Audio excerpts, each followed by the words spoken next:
Evening everyone শিৱানীছ ব্লগৰ আৰু এটা ভিডিঅ'লৈ সকলোকে পুনৰবাৰ স্বাগতম জনাইছোঁ। আজি দেওবাৰ হয়, এতিয়া 3টা বাজিলে। আচলতে মই অলপ ফুৰিবলৈ যাম, মানে বা হয় মোৰ বৰ্তা ছোৱালী। তাত সকাম পাতিছে সৰুকৈ, যিহেতু পৰিস্থিতিটো ইমান ভাল নহয় সকলোৱে জানেই, সেইবাবে সৰুকৈ পাতিছে। আৰু এতিয়া যিহেতু 3টা বাজিলে সকাম ভাঙিলেই, মই বিশেষ আপোনালোকক দেখাব নোৱাৰিম, তথাপিও যিকণ পাৰোঁ চেষ্টা কৰিম। পোনপ্ৰথমে মই আপোনালোকক এটা বস্তু দেখাম। বস্তু মানে ফুল হয়, মই নিজে ৰুইছিলোঁ। বলকচোন আপোনালোকক দেখাওঁ, কেনে হৈছে কমেণ্ট কৰি জনাব। আৰু এইখিনিতে এটা কথা কওঁ, আজি মই ৰেচিপি নিদিওঁ একো, পাছত মই ৰেচিপি দিবলৈ চেষ্টা কৰিম। এইটো ফুল চাওকচোন, খুবেই মৰম লগা নহয়নে? কিন্তু কি ফুল হয় মই নামটো নাজানো, যদি কোনোবাই জানে কমেণ্ট কৰি জনাবচোন। আৰু এইটো এটা পাত ফুলেই হয়, মাজত ৰঙা ৰঙা আছে, দেখিবলৈ খুবেই মৰম লাগে। এইটো এটা পাত ফুল হয়, আৰু এইটো এটা, 3 ধৰণে পাত ফুল মই এইখিনিতে ৰুই দিছোঁ। আৰু এইটো এটা ফুল আছে, এইটো অকল এনেই পাতেই হয়, জোপোহা হয়, ভাল লাগে বাৰু। এতিয়া মই ৰুইছোঁহে, যেতিয়া মানে গছজোপা ধুনীয়াকৈ হ'ব তেতিয়া বহুত ভাল লগা হয়। এইজোপা চিত্ৰলেখা হয়, কিন্তু আমাৰ ঘৰত ৰোৱা দিন হ'ল, এতিয়ালৈকে এপাহ ফুলো ফুলা নাই, ফুল দেখাই নাই, কেনেকুৱা বা হয় ফুলপাহ। আৰু এইজোপা এল'ভেৰা হয়, মই ৰুইছিলোঁ। এল'ভেৰা মই মাজে মাজে ঘঁহি থাকোঁ, ভাল, বহুত উপকাৰী হয়। আৰু এইজোপা সিজু হয়, কাহ হ'লে লাগে, এজোপা কাহৰ ঔষধ হয়।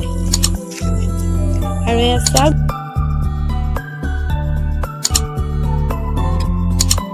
এটা জবা ফুলে হয়।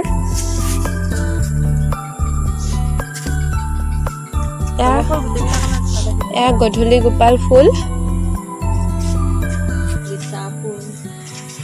এজোপা বিচা ফুল হয়, এজোপা সৰু হৈ আছে, এটা কমকৈ লাগিছে। আৰু এজোপা থোপা গোলাপ হয়, ফুলিলে বহুত ধুনীয়া দেখায়, বৰ্তমান ফুলা নাই বাৰু। এইজোপা এল'ভেৰা হয়, এজোপা ধুনীয়াকৈ হৈছে, বহুত উপকাৰী হয়, মই সেইকাৰণে এইজোপা বহুত যত্নৰে ৰাখিছোঁ। ইয়াত বগা, ৰঙা, গুলপীয়া 3টা কালাৰ ফুল ৰোৱা হৈ আছে, ফুলিলে খুব ভাল লাগে, কিন্তু এতিয়া বৰ্তমান ফুলা নাই। ৰঙা 2 এপাহ ফুলি আছে, ইয়াত দেখিছেই চাগে, 2 এপাহ আছে ৰঙা। এজোপা তুলসী গছ হয়, হিন্দু মানুহে যিহেতু তুলসী পূজা কৰে, সেইবাবে আমাৰ ঘৰতো তুলসী আছে। আৰু তুলসী বহুত উপকাৰী হয়, কাহ হ'লেও তুলসী লাগে, সকলোৱে জানেই, মই কোৱা কোনো প্ৰয়োজনেই নাই, তথাপিও কৈ দিছোঁ।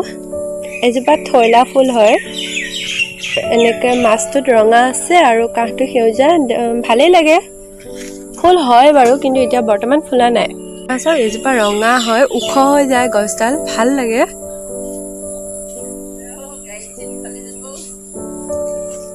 এই গোটেই ফুলবোৰ যে আমাৰ আগফালে এই পাকাৰখনৰ ওচৰত আছিলে, যেতিয়া মানে বা বিয়া হৈছিলে, তেতিয়া তাৰ পৰা চব উখালি আনি ইয়াত ৰোৱা হ'ল। এতিয়া কমকৈ মই ৰুইছোঁ বাৰু। ফালে যোৱা ৰাস্তা হয়, আৰু কাষতে এখন চাওকচোন কলং হয়। ইয়াৰ পৰিৱেশটো ইমানেই ধুনীয়া, চিনেৰীটো আপোনালোকক নেদেখুৱাই থাকিব নোৱাৰিলোঁ। চাওকচোন, খুবেই ধুনীয়া নহয়নে?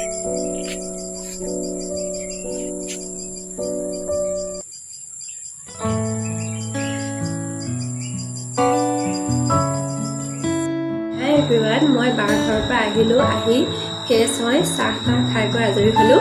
এতিয়া হ'লেও কেইটামান আপোনালোকক বস্তু দেখাওঁ, চাওকচোন কেনে পায় আপোনালোকে। পোনপ্ৰথমে এখন কিতাপ মই দেখাব লৈছোঁ, যিখন নৱজাতক আৰু শিশুৰ যতন, ডক্টৰ জ্ঞানেন্দ্ৰ নাথ শৰ্মা হয়। চাওক, খুবেই উপকাৰী, আপোনালোকে যদি প্ৰয়োজন বুলি ভাবে তেতিয়া ল'ব পাৰে। এইখনৰ দামটো হৈছে আপোনাৰ 180 টকা। চন্দ্ৰপ্ৰকাশক, পাণবজাৰ, গুৱাহাটী হয়। এইখনত নৱজাতক আৰু শিশুৰ মানে বিভিন্ন জানিবলগীয়া কথা আছে, যদি ভাবে ল'ব পাৰে। তাৰপাছত মই আৰু এখন আপোনালোকৰ আগত কিতাপ দেখাম বুলি ভাবিছোঁ। এইখন হৈছে ঘৰুৱা চিকিৎসাৰ নিদান, গুণাৰাম খনিকৰ হয়। এইখনত আপোনাৰ চুলি সৰা চকুৰ পৰা পানী ওলোৱা, চুলিত উফি হোৱা, জণ্ডিছ আদিকে ধৰি বিভিন্ন ধৰণৰ ৰোগৰ বিষয়ে ইয়াত আছে। এখনৰ দামটো বেছি নহয়, যিহেতু কিতাপখন সৰু হয় সেইবাবে 10 টকা লৈছে। ইয়াৰ ডাঙৰ এখন আছে, আপোনালোকে যদি সেইখন পাই যায় ল'ব পাৰে, সেইখন বহুত উপকাৰী হয়। আৰু এটা বস্তু দেখাওঁ, এইটো মিল্টনৰ ফ্লাস্ক হয়, মই আনিছিলোঁ। মই এইটো ব্যৱহাৰ কৰিছোঁ, কালি আনিলোঁ, আনি আজি পানী ভৰাই থৈছিলোঁ। আজি ৰাতিপুৱালৈকে পানী গৰম হৈ আছে, যিহেতু ঠাণ্ডাৰ দিন আহিছে এইটো খুবেই প্ৰয়োজন হয়। দেখাব লগা বিশেষ একো নাই, তথাপিও মই আপোনালোকক দেখালোঁ। যদি প্ৰয়োজন বুলি ভাবে ল'ব পাৰে। এইটো হয় ফ্লাস্কটো, এয়া চাওক মিল্টন হয়, কিন্তু এইটো বাহিৰটো ষ্টিল হয়, কিন্তু ভিতৰত আপোনাৰ ইয়াত চিচাৰ নাই। যদি কেনেবাকৈ কিন্তু পৰে ভাঙি যোৱাৰ সম্ভাৱনা নাই, যদিও যদি এইটো পৰি পেটেকনা হয় তেতিয়া কিন্তু পানী গৰম নহয়। আৰু এইটো চাওক ফ্লাস্কৰ দৰে অন অফ কৰিব পাৰি, খুবেই ভাল হয়। যদি ভাবে ল'ব পাৰে, দেখাব লগা বিশেষ একো নাই, তথাপিও দেখালোঁ। আৰু এটা বস্তু দেখাওঁ, আজি আচলতে মই এযোৰ কাপোৰ লৈছিলোঁ, কাপোৰযোৰ ৰত্নাকৰ হয়, বেছি দাম লোৱা নাই, ভাল লাগিলে কিবা এটা ল'লোঁ। আপোনালোকে জনাবচোন কমেণ্ট কৰি। এখন চাদৰ হয়, এইটো পটি আছে এটা, এইটো গল্ডেন কালাৰ হয়, ইয়াত আপোনাৰ ফেব্ৰিক কৰা আছে। আচলতে মুগা মেখেলা, পাটৰ মেখেলা চবতে সাজে, ভালো লাগিছে।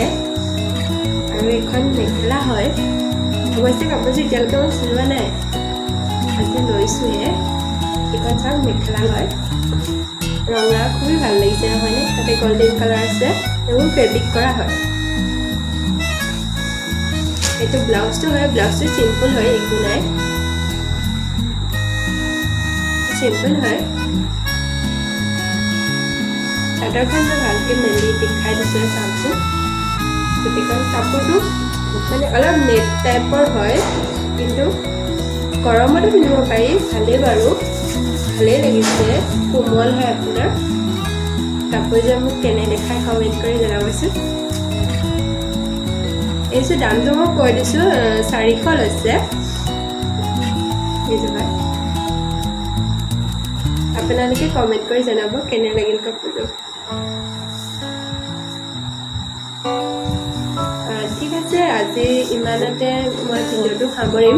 আৰু যদিহে আপোনালোকে মোৰ ভিডিঅ'টো ভাল পালে তেতিয়াহ'লে লাইক কমেণ্ট কৰিব আৰু ছাবস্ক্ৰাইব কৰি বেল আইকনটো প্ৰেছ কৰি দিব, যাতে আহিবলগীয়া ভিডিঅ' ন'টিফিকেশ্যনসমূহ সহজতে পাই যায়। Bye bye.